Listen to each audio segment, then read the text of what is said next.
ආයුබෝවන් අද මම කියලා දෙන්න යන්නේ multicooker එකක් තියෙනවා නම් multicooker එකේ පුළුවන් මෙන්න මේ වගේ කේක් එකක් හදාගන්න. ඉතින් මමත් ගොඩක් වෙලාවට කේක් එකක් හදාගන්න ඕන වුණාම multicooker එකේ තමයි හදාගන්නේ. oven එකේ හැදුවේ නැති වුණාට ගොඩාක් soft එකට මේ කේක් එක තියෙනවා. අපි බලමු මොනවද මේකට ඕන කරන්න කියලා. පාන් පිටි ග්‍රෑම් 180යි. extra whole butter gram 100යි. සීනි gram 230යි. ලොකු බිත්තර 3ක් අරගත්තා. කොකෝ පවුඩර් gram 50යි. වැනිලා සහ බේකින් පවුඩර්. මල්ටිකුකර් එකේ බෝල් එක මේ විදිහට ඔයිල් පේපර්ස් දාලා මම කේක් ට්‍රේ එක විදිහට පාවිච්චි කරනවා. මුලින්ම බටර් ටික මේ විදිහට බීට් කරගන්නවා.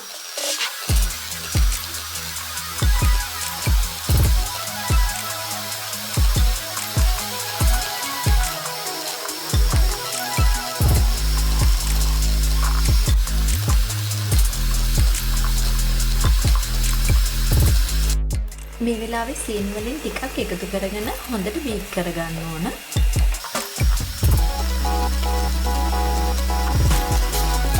ඊටු සීනි ටිකක් මේ විදිහට දාලා බීට් කරගත්තා.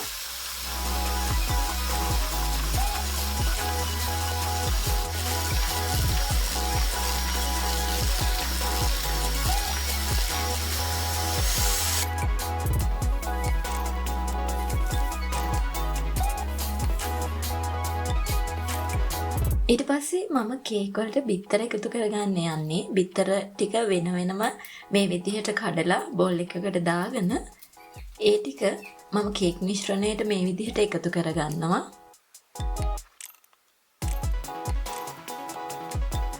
ඊට පස්සේ බීට් කරගන්නවා.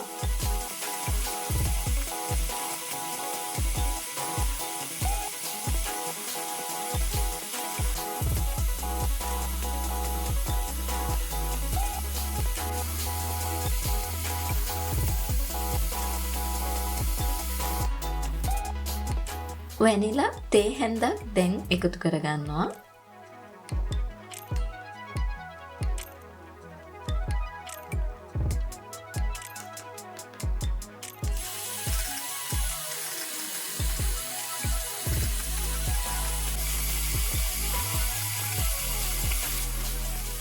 දැන් පිටිවලට බේකින් පවුඩර් තේ හැන්දක් එකතු කරගෙන මේ විදිහට හලාගෙන තමයි කේක් මිශ්‍රණයට එකතු කරගන්නේ.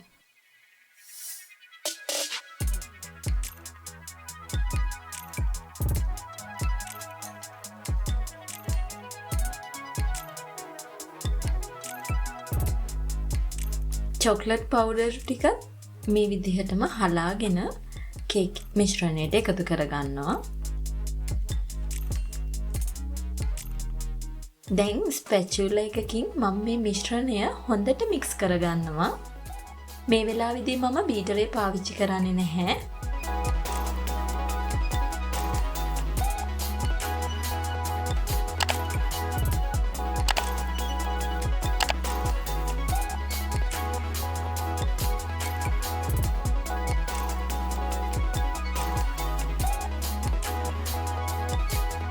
දැන් බැටර් එක මල්ටිකුකර් එකේ කේක් ට්‍රේ එකට අපි එකතු කරගත්තා. මම මේක හදන්නේ මල්ටිකුකර් එකේනේ. ඉතින් කේක් මෝඩ් එකට දාගත්තා. විනාඩි 30කින් පස්සේ කේක් එක බේක් වුණාට පස්සේ මම මල්ටිකුකර් එක අරින්නේ නැතුව නැවතත් විනාඩි 20කට කේක් මෝඩ් එකට දාගත්තා.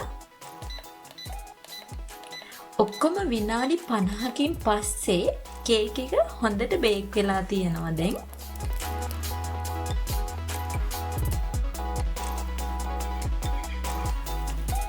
මේ තියෙන්නේ මල්ටිකුකර් එකෙන් හදාගත්තු චොක්ලට් කේක් එක.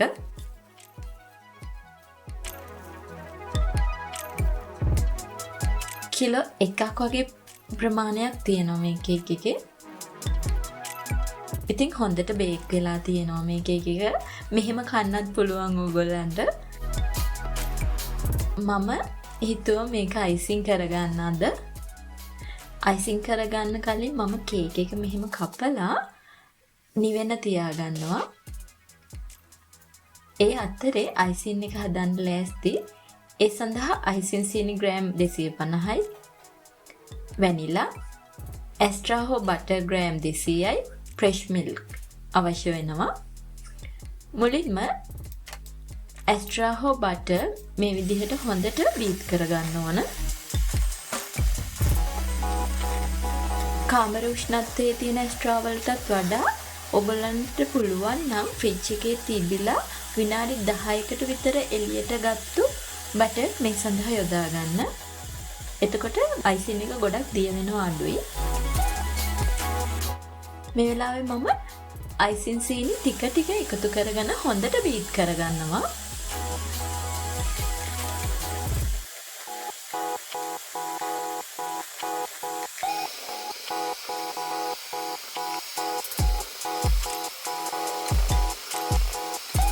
මම සුදු පැහැති අයිසින් එකක් හදාගන්න යන්නේ අද.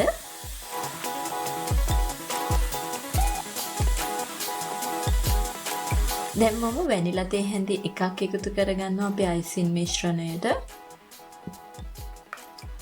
ඊට පස්සේ නැවතත් හොඳට බීට් කරගන්නවා. අයිසින් මිශ්‍රණය ඝන ගතියෙන් වැඩි නම් ෆ්‍රෙෂ් මිල්ක් එකතු කරගන්න පුළුවන්. ඉතින් මම ෆ්‍රෙෂ් මිල්ක් තේ හැඳි 5ක් පමණ එකතු කරගත්තා. ගොඩක් එකතු කරගන්න එපා. අයිසින් එක දිය වෙන්න බලයි.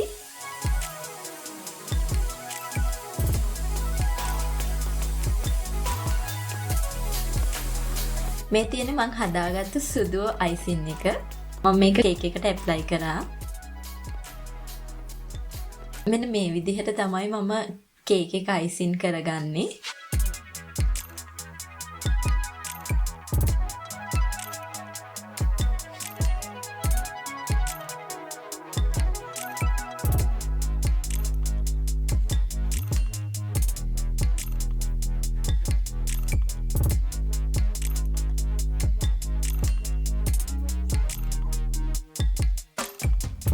ඔයාලටත් කේක් එක අයිසින් කරගන්න ගොඩක් කලර්ෆුල් කරගන්න ඕන නම් මොනවා හරි වර්ණ යොදා ගන්න පුළුවන්.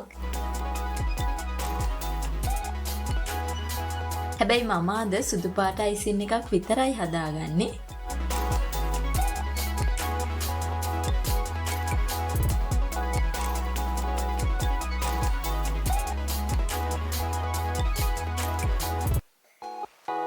චොක්ලට් ග්ලේස් එකක් හදාගන්න try කරා මම.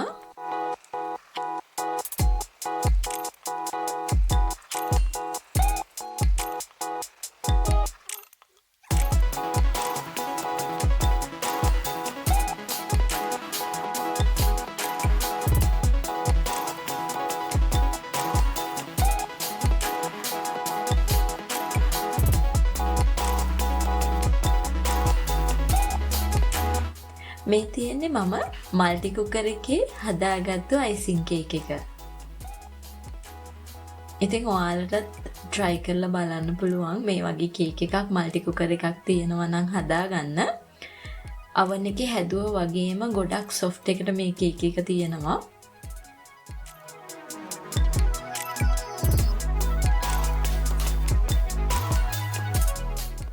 ඒ වගේම ගොඩක් රසවත් කේක් එකක් මේක.